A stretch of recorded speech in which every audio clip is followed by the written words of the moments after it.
Hi, everyone. It's Henry DeVries with the Marketing with a Book podcast. Glad to have you here. This is where we examine not marketing a book, marketing with a book, how consultants and agency principals and business coaches, they attract high-paying clients by marketing with a book and a speech. We're presented by Indie Books International.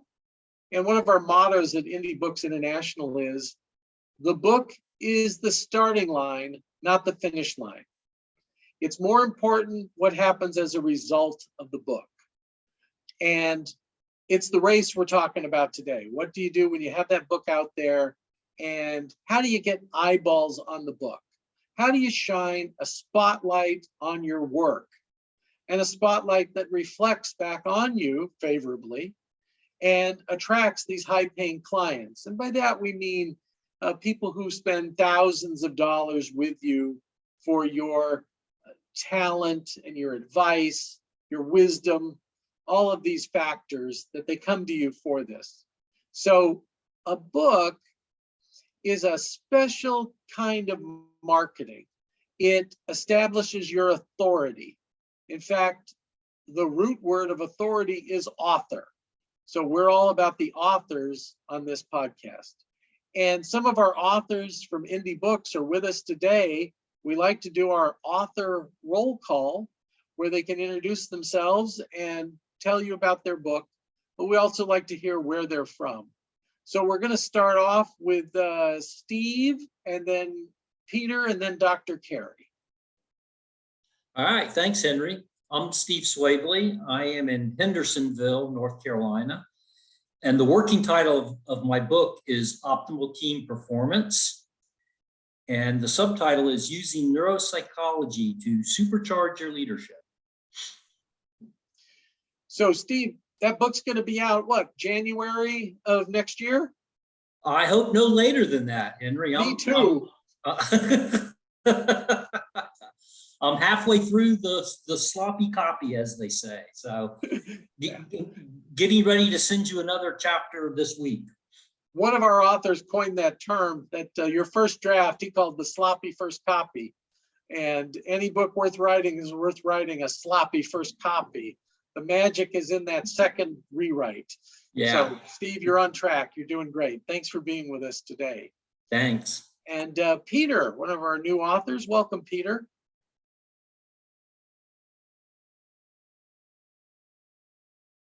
Peter, you're on mute. I was just paying attention to initial instructions by Suzanne. So we can blame Suzanne. Oh, sure. Let's push Suzanne under the bus. Yeah. Hey, that's my producer you're talking about. She's smiling. That's a good thing. That's a good thing. Yeah. It's been a work in progress, and I hold the book in my hand. It's entitled Living Life to the Fullest, 12 Life Lessons from a Greek American Businessman.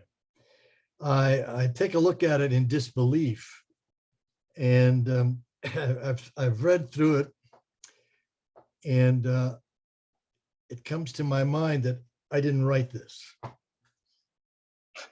So it's in total disbelief that I've managed to produce a book during my lifetime. So Peter, it's an amazing feeling when that first case of books arrives. When you look through those and you go, and you probably read it and go like, hey, I like this. This is really good. This guy did a good book. Yeah. I'm embarrassed to say that I kind of like my book, but I do like it. And Peter, thanks for being with us today. Peter's on the journey now where he's looking for more opportunities to speak about the book. The book is the #1 marketing tool. Speaking about the book is the #1 strategy. So now he's in that strategy and looking for tips, and he'll have that. We're going to have Dr. Carey next. And then when Mark comes on, Mark, if you could just spend a minute about your book, Never Be the Same, and the airplane, and that experience of reading your book on the airplane. If you could share that, I'd love it.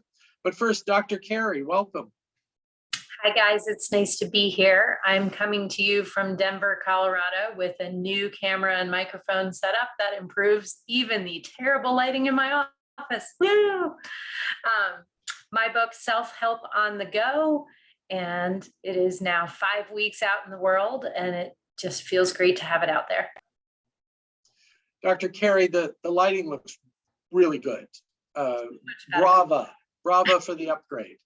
And that's something we're all working on. I'm in a new location today, and we're a work in progress on the lighting and all these things. And we get good advice from people like Patrick, but it's always a work in progress. So, and important because we're living our life virtually now.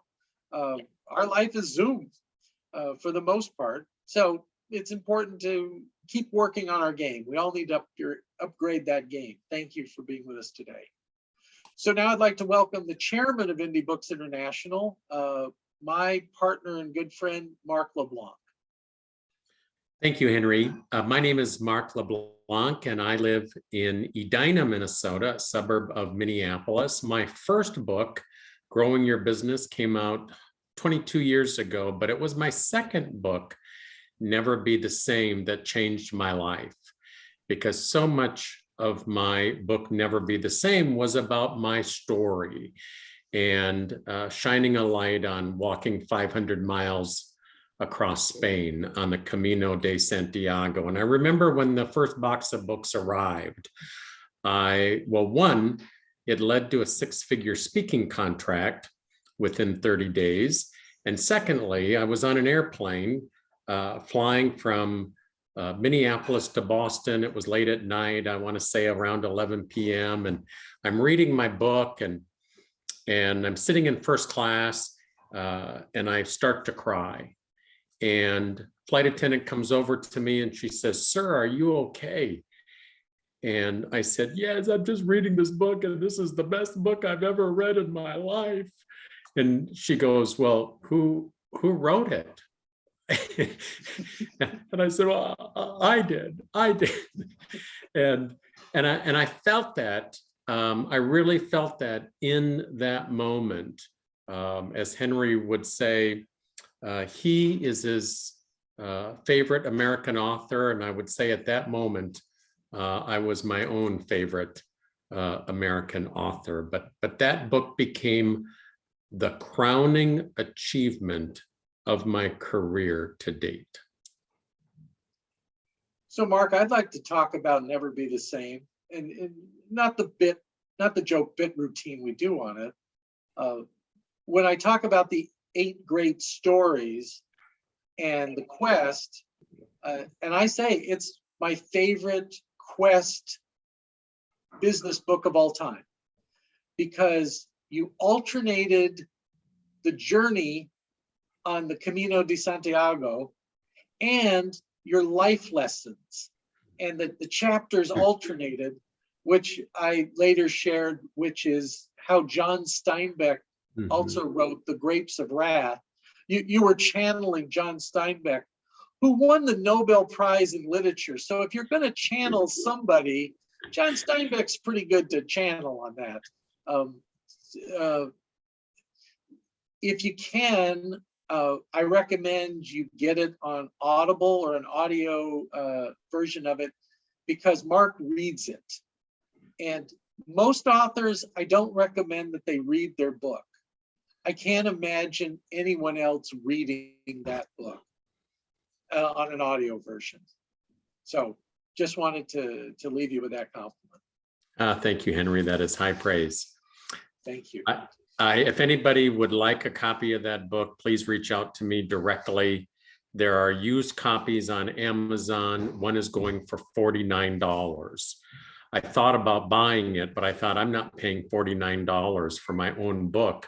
I wanted to buy it I want to buy it to see who I signed it to and who put it on Amazon for $49. Hey, actually, if you can find an unsigned copy of Mark's book, it's really rare. It's worth a lot. Right. So thank you, Henry. Thank you. Okay, well, let's get into our topic today, how to write a killer keynote. And I owe this information. We can let Mark go away for a while, Suzanne. He's going to come back. Okay, thanks. So this information is the product of R&D, robbing and duplicating. I have robbed and duplicated these ideas from Mark, from our author Eleni Kalakos, from our author Darren LaCroix, from our author Patricia Fripp, from our author Ed Tate, from our upcoming author Des Thornton, who are all authorities on speaking and TED Talks and presentations. And I wanted to boil down what they said into one document to help you. So if there was just one document you could use to put together a keynote, a presentation, this could be a short talk, it could be a long talk. This is the way. So let me share that document.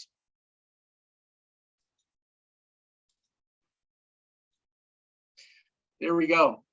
So for those of you listening, what I've just put up is a 3x3 matrix. You might think of it like the tic-tac-toe game when it begins, when you draw it and there's 9 squares in a tic-tac-toe game. You also might think of it if you used to watch the old Hollywood Squares, where they had 9 celebrities in a 3x3. So that's what we have here. So there are 3 columns and 3 rows. And I'm going to walk you through, in general, how to use this. Then I'm going to illustrate it. And then I'd like to bring Mark back and we'll have commentary about it. So it starts in the upper left corner, which is row 1, column 1. And in that, I like to accomplish 3 items. Item 1,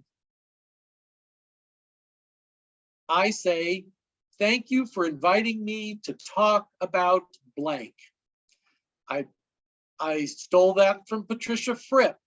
It's one of Fripp's openers.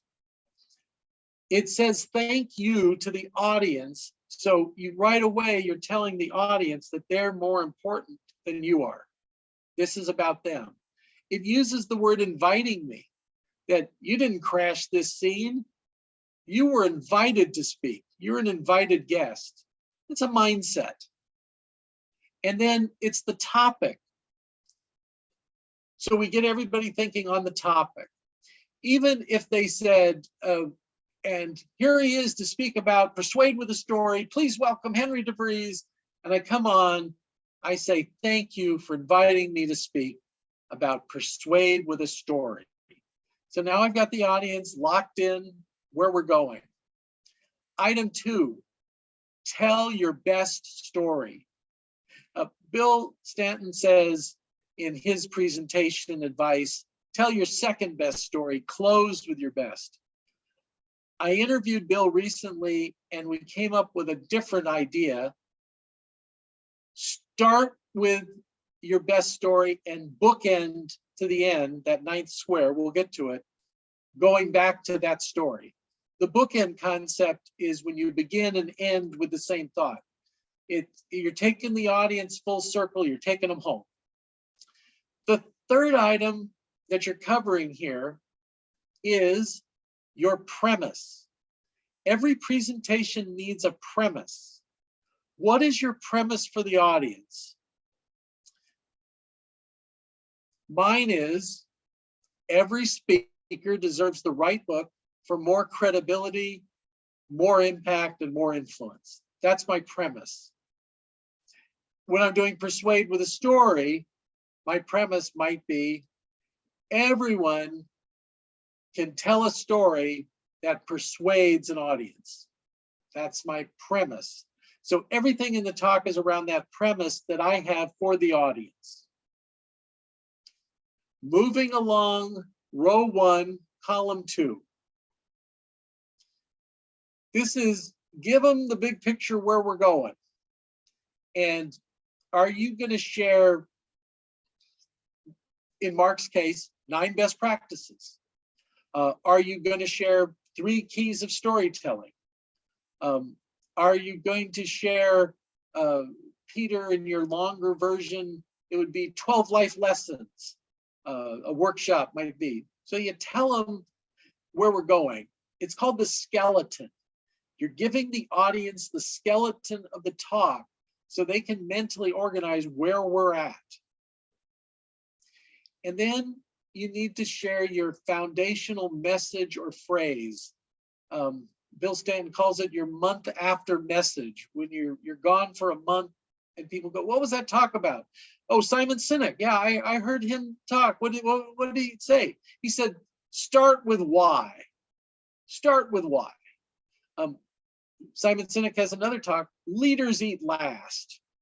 And he'll come back to that refrain.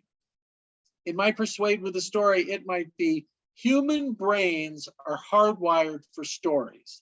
That might be my foundational message. So what is it? Give it to the audience, tell them. Now we go to the third square. And the third square is row 1, column 3. It's my life before I learned what I'm going to share today. It's before.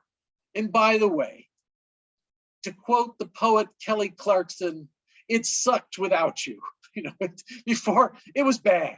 It wasn't good. And then I learned this and life changed, and then come back with that month after message. You're going to hit that month after message in most of the following squares. You just want to have it echoing in the air. Start with why, start with why, start with why. Never be the same. Never be the same. Never be the same. Now we go to the second row. Now, there's 3 squares in this. Depending on the length of your talk, Mark might have 9 best practices in that row if he was doing a workshop like he does in his Achiever Circle, and he might cover all 9. The segment that he does that, he talks about his 9 best friends. His best practices are his 9 best friends. So the audience knows we got 9 of these. And when I'm doing a 45-minute keynote on Persuade with a Story, I tell them I'm going to give them 3 secrets. Secret 1, secret 2, secret 3. We know where we're going. I think on a keynote, getting in 3 to 5 is the most you can expect. I'd rather that you hit 3 solid than try to cover more than that. But that's me. I'm not the past president of the National Speakers Association. I have not given over 1,000 presentations. That guy's coming on soon. Okay, so I might do point 1. Here's the point. And then it's a story. Human brains are hardwired for stories. Yep, that's me. It's a story. So this could be the 5th story you're telling in 45 minutes. And you come out of the story with the moral of the story, and I would hit the month after message again. Same thing. Row 2, column 2, point 2, story, month after message. Point 3, stories, month after message.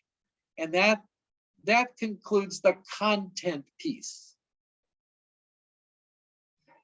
Now, the part I was missing until Eleni and Patricia Fripp and Darren LaCroix, I edited their books this year, was this next row. And it's made a difference for me. Row 3, column 1. Have you ever failed to do this? You're asking the audience, have you ever tried to persuade with a story and you failed? Have you ever tried to give a talk and failed? Well, yes, of course, we all have. And tell a story about that. This might be a cautionary tale of something that went wrong. I'll give a more specific example in a moment, but it's that story. And then come out of it with the month after message.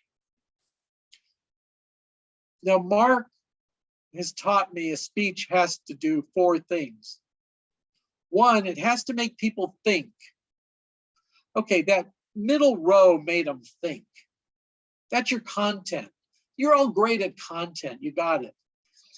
If you put the stories in there, well, then you made people feel, and you may have made them cry, bring a tear to the eye, touch their heart, or you may have made them laugh, tickle a funny bone, something. That's great. You may have made them feel noble. Stir the soul. It's this 8th box, which is the noble box for me.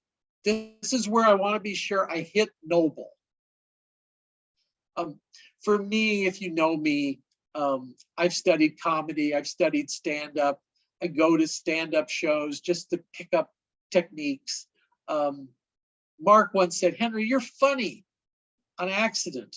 Why don't you be funny on purpose? And that's where I took the Judy Carter challenge with the Comedy Bible, and I did stand-up comedy, and knew once you can make drunks laugh in the dark for 3 minutes, the Institute of Management Consultants will be no problem. So I got the funny part. The bringing a tear to their eye, not natural for me, got to work on that and look for those stories. The noble part, stirring the soul, I found to be easy, and this is where you put it. So I say something to the effect of, maybe we haven't met yet, but I know you. You do a noble work. So whoever I'm talking to, if I'm talking to consultants, I talk about the noble work that consultants do that help people. If I'm talking to dentists, I'll talk about the noble work dentists do. I met one-on-one with a dental hygienist this week, and I said, you do a noble work. You're preventing cancer, you're preventing other diseases. You're doing so much more than just giving people a great smile, and that's a noble work too. I asked her, when are you thinking of retiring? She said, I'm never going to retire. I said, that's a great answer. She didn't need me to do it. She already knew she was doing a noble work. Bring it out for people. You deserve to do more of the good work you are called and compelled to do. That is robbed from Mark LeBlanc. That is a Markism. In fact, if you'd like my monograph on magic words and phrases, the idea about sound bites that we need to build into our presentations, into our podcast interviews, please send me an email. Producer Suzanne, put my email address in the chat, henry@indiebooksintl.com. And just in the subject line, just put sound bites. And I'll send you a monograph on creating sound bites. I'll give you examples of Mark's sound bites. I'll give you examples of my sound bites, some other authors. It's not something that you leave to chance. If you want to be a thought leaders are all about typing and talking. They're writing these things, they're speaking these things. The dirty little secret is they're not being inspired in the spirit of the moment. This is prepared. I went through an exercise. I prepared 50 different sound bites that I use in my podcast. And when something comes up, do it. I demonstrated something, and Mark and I do a lot of improv, so he was okay with it. Where I said, oh, Mark, I would like you to tell that story. He knew exactly the story I was talking about and how to present it. Why? Because it was not the first time he told that story. You practice your stories over and over again in your presentations. You don't do it like a robot. It's not play the recording. you adapt it to the situation, but you know how to play it. This is advanced stuff. This is, and if you want to be a keynote speaker, if you want to be paid $5,000 to $10,000, and that's where some of our authors started. Now some are at $7,500 to $15,000. Some are at $10,000 to $20,000 for a keynote address. So if you want to play in those games, you really have to get prepared. You have to get your stories down. You have to do the 4 things that Mark says. By the way, I only have one story where I can do all 4. Mark has one, and that story's retired right now. I don't know when that story will come back. We can talk about it if we get a chance. I'm a huge fan of it. I begged Mark for permission to put it into one of our books so that story is preserved, because that story does all 4. It's amazing. And it's a hidden asset. Right now it's hidden. It's an asset. You need to know that your defining stories are your hidden assets. No one else has your defining stories. Nobody else can have your defining stories. In speaking, there's the example of, and Tim Gard, the Hall of Fame speaker, good buddy of Mark, buddy of mine, tells this example: do not tell the starfish story. I believe the starfish story is in Chicken Soup for the Soul. If you haven't heard it, here it is. Man's walking along a beach, and the tide is going out, and he sees a starfish, and he takes the starfish knowing that it'll die if it doesn't get back in the water, and throws it in the water. And then he walks along and sees another, and he throws it in, and another. And someone observing this says, hey, you can't save all the starfish. What are you doing? What does this matter? And the man said, it mattered to that starfish. Well, here's the problem. That's not your story. And what if the first speaker on the program told it, then the second, the third, the fourth, the fifth? You're the 6th speaker that day is telling the starfish story. Well, 1, the audience is going to groan. 2, some are going to start telling the story as you're telling it, where they mouth it. Devin's not on the call. Devin DeVries. Sometimes Devin will be telling her story, and I'm rooting her on so hard. People can see my lips moving that I'm telling the story. I've rehearsed it with her so much, so I need to not tell the story along with her. So the starfish story, don't tell it. Don't ever tell it. Don't tell the story about Thomas Edison trying 10,000 times to invent the light bulb. And he said, actually, I have successfully found 10,000 ways that a light bulb won't work. And then he went on to illuminate the world. That's your story. Don't tell it. Tell your stories. The last square. We're bringing it home. It's row 3, column 3. Leave them with a challenge. I leave you with a challenge, and refer back to the opening story for the bookend. Don't fall for the myths. An example, Bill Staten has a great TED talk that he does, and it starts off with an airline trip he took and a huge mistake he made on that airplane trip. And then his closing story is about another airplane trip. So it's 2 different airplane trips, but the bookend is it's tying together airplanes. And then give them that closing statement. So get help to achieve the topic, or get help to achieve the premise, or whatever. You're leaving them with a challenge, a call to action.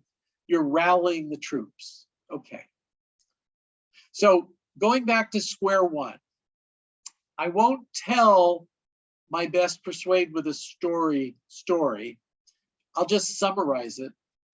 It's about Maria, who is married to Bob, a police officer in Princess Anne, Maryland. And I told the story at the Aflac convention. And the mentor character in the story is Aflac. Maria is the protagonist. Bob is the victim of the story. Cancer is the nemesis. But at the end, Aflac is the hero of the story. And then there's something I do at the end where I break the tension and everyone laughs. So I did all four things. I made them think. I brought a tear to the eye. I made them feel noble. There's a line I say, you do a noble work. You kept a roof over their head, gas in the gas tank, food on the table. You kept the wolf off their door. So I made them feel noble in that. And then I made them laugh. Well, by the way, get the order right. If you're going to make people cry, make them cry first and then make them laugh. Good friend of mine, I saw him give a talk recently, and he's one of the best speakers I know, but he got the order reversed. He made everybody laugh and then told a story that brought a tear to the eye and was crying himself when he left the stage. Now, maybe that was his plan, but for me, it would have worked better if he'd made us cry before and then we left with a laugh. My sister Joy in high school ran for Dairy Princess. Now, I don't know where you're from, but I'm from dairy country. And the Dairy Princess was like a big deal. And she was in the competition. And Joy's attractive, but there were more attractive people. And the talent section, well, you know, there's people with more talent. But the closing speech section, she crushed it. She talked about our father and made people in the audience cry about him, her Dutch dairy farmer father. And then at the end, she said, and my dad gave me advice as I left for the pageant today. He said, Joy, if you lose, don't cry. And if you win, don't faint. Brought the house down. Right order. Okay. With that, I would like to pin, I'm gonna stop the share. And I'd like to bring Mark on. Mark said he'd be the Ed McMahon to my Johnny Carson. Oh, that's a boomer reference. Quick, we got to update that. Who's the guy with, who's Jimmy Fallon's sidekick now on the Tonight Show? It's anybody? That's a little too late for me. Yeah. Well, you can catch him on YouTube, Mark. Stephen Colbert had John Baptiste. So Sure. Okay, we'll update the reference later. So, Mark, I'd like you to share, as the man who was past president of the National Speakers Association, over 1,000 presentations. You've trained over 1,000 professional speakers on these topics. What advice do you like to give? Well, thank you, Henry, and I'm honored, and I love talking about this. I think I'm going into my 40th year as a professional speaker. For the first 10 years, I was a part-time, or what I would suggest really was an anytime speaker. Anytime somebody needed a speaker on any topic at any price, anywhere, by God, I thought that's what I was supposed to do and be. And while I owned a business during that time, my dream was always to do what I'm doing today. And it has evolved and morphed, and I've gone off on tangents, disguised as opportunities. I'm continuing to sharpen my craft as a speaker. I think one of the things I would suggest is make sure you know the type of presentation you are accepting. And on every pearl of wisdom I might share today, I'll give you a rock solid practical example of it. And I think what we're talking about today is also understanding the difference between a content-rich presentation versus a message-rich presentation. And so when I'm doing a business development presentation of 60 minutes to 6 hours or a weekend achiever circle, it's high content. If I'm doing a 3-hour seminar, it's high content.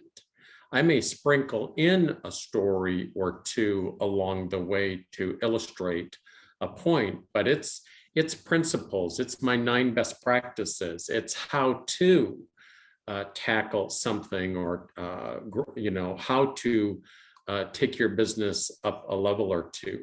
Message rich is where we really begin to look at that true keynote speech. And for too long, a keynote speech for me was just the short game of a content-rich speech. And I see that mistake over and over and over again. And it happened to me for too long, where I was hired to do a keynote, and I thought, okay, well, which strategies, which best practices am I going to include in this 45-minute keynote or 50-minute keynote? And unfortunately, this sounds funny. Unfortunately, the reviews were good, but my audience members were frustrated because they were writing notes. I was speaking too fast. I was giving them too much to write down, and the evaluations came back, oh, Mark was great. We need to have him back. We need more time with him.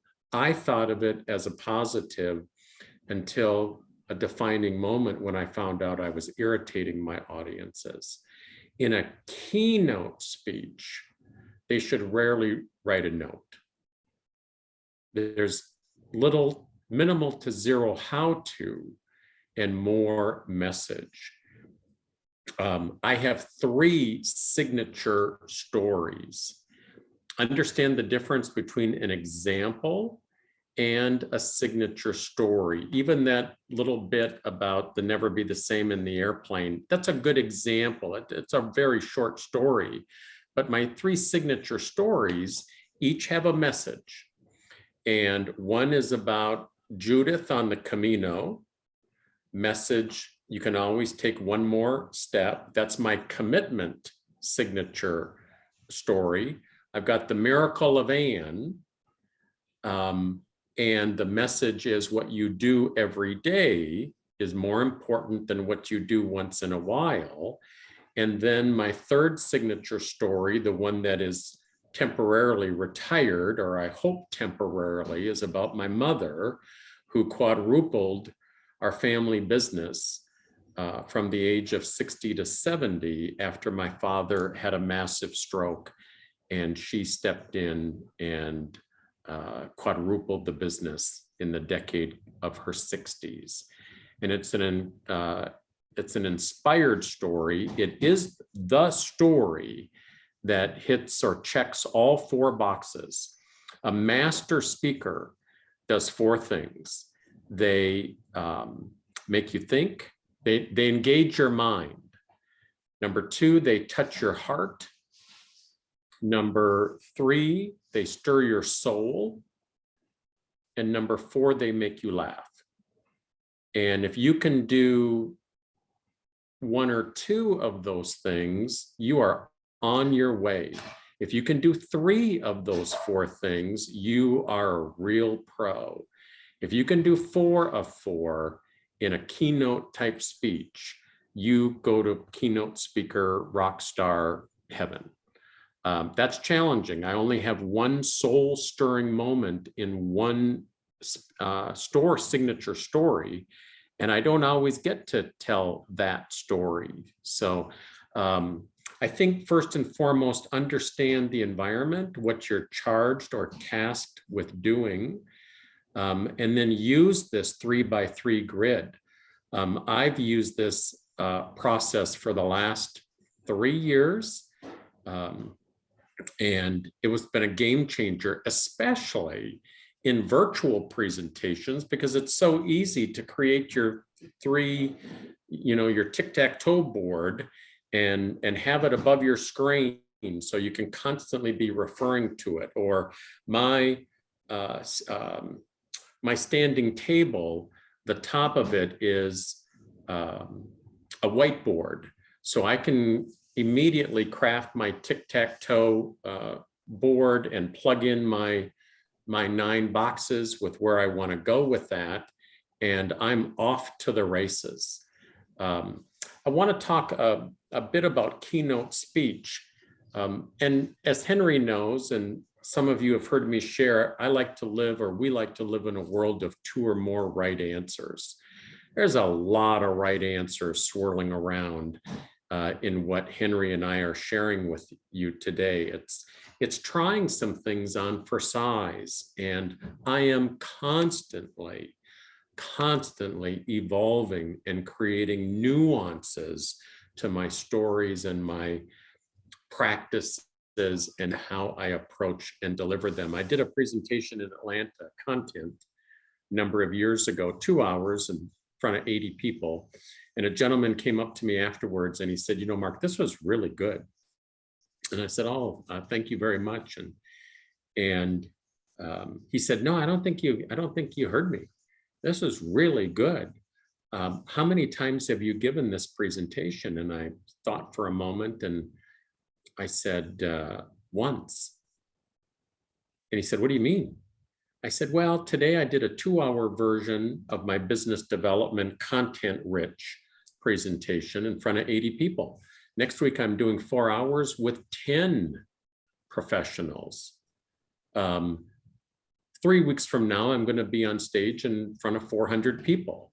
So there's so many variables to the different types of presentations and why we are brought in to share best practices and how-to content versus message rich.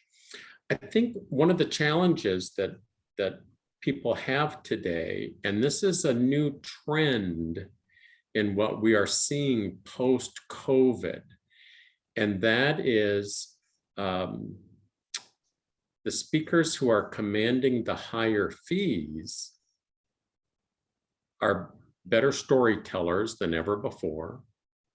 They're making people laugh, but they are also connecting with an audience as if they're having a conversation on stage.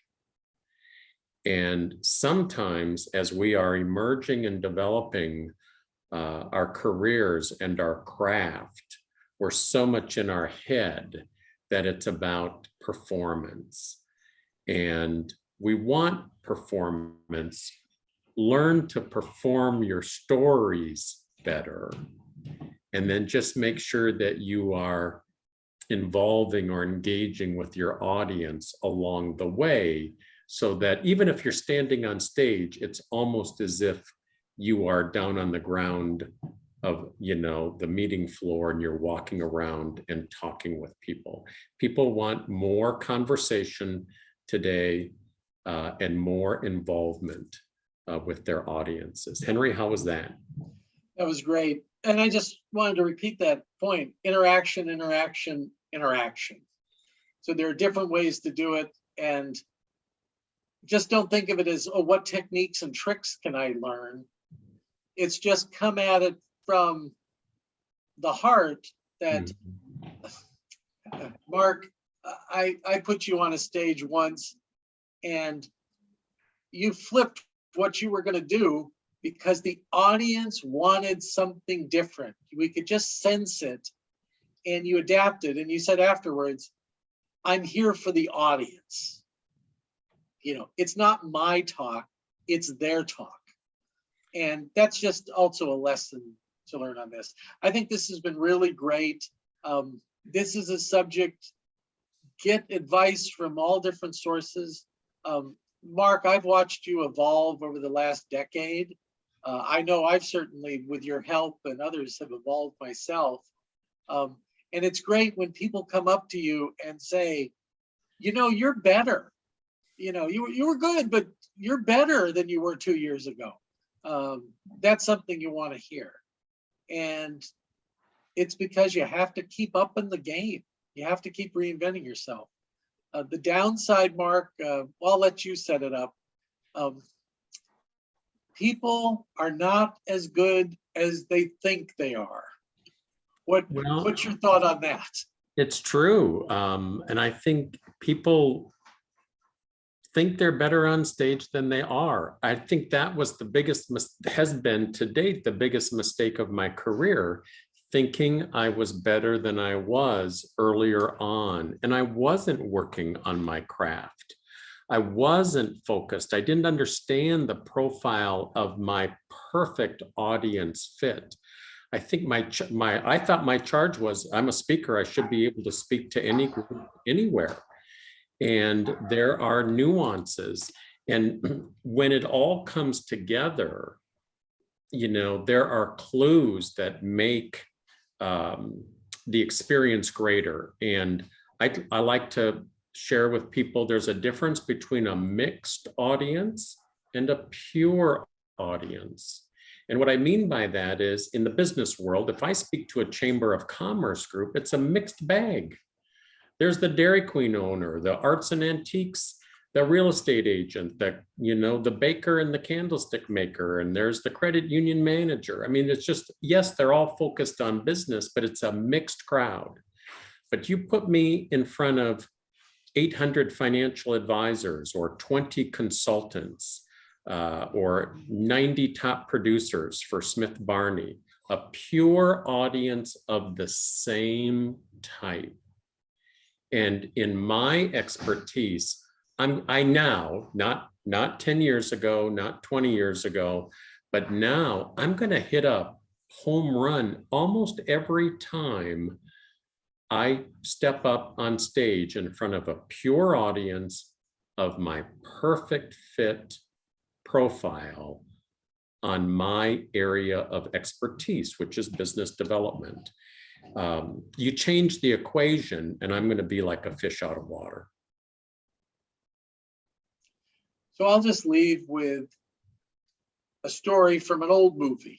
I know this movie is old. It's my favorite movie. It's The Natural. It stars Robert Redford.